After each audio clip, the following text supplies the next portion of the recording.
వేసిన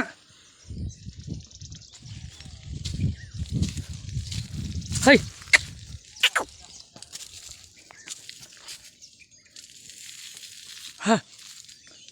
దుళ్ళన్న అక్కడ వెళ్ళిపోయినాయంట. ఇది ఒక్కటి ఇక్కడ వచ్చింది, అందుకనే నేను వేస్తున్నా. ఇక్కడ చూడండి ఫ్రెండ్స్, ఇక్కడ మా మామ నారు కొట్టిండు. అయితే తూకం కొట్టిండు, దాంట్లోకి వాటర్ అయితే వచ్చేసినాయి. ఈ చెట్లు ఎందుకు వేసిండు అంటే అదే నెమిలీలు వచ్చి తింటాయి కదా, అందుకని వాళ్ళు వేస్తే తినాయని వేసిండు. కలవడితే పెడుతున్నాడు, బయటికి నీళ్ళు ఇలా కొడుతున్నాడు.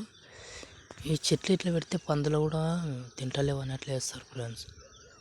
ఇంకా ఈ బండకాడ అయితే అన్నం అయితే తింటాం మేము అందరము. ఇక్కడనే మాకు వాటర్ అయితే తాగడానికి వాటర్ అయితే ఎక్కడ దొరకాయన్నమాట ఇక్కడనే. ఇంకా అక్కడ అన్నం తినిన తర్వాత ఇక్కడ వచ్చి అందరూ కూర్చుంటారు. ఇక్కడ చిన్నపిల్లలు జారుతారు పైకి వెళ్ళి. ఇది ఒక ఇల్లు లాంటిది మాకు.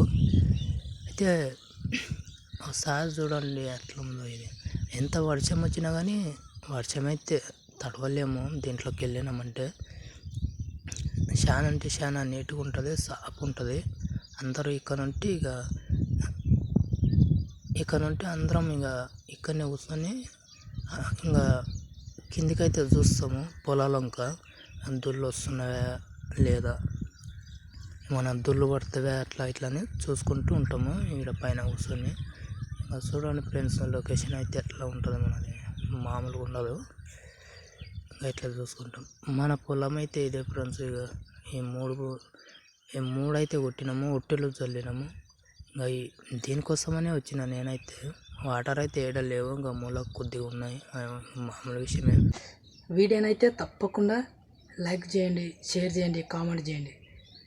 మీ పొలాలు కూడా విలేజ్లో ఉన్నాయా, దవ్వు ఉన్నాయా, మీరు కూడా కామెంట్ ద్వారా చెప్పండి, నాకు తెలుస్తుంది. అలాగే మా లొకేషన్ ఎట్లా ఉంది కామెంట్ ద్వారా చెప్పండి. Thank you.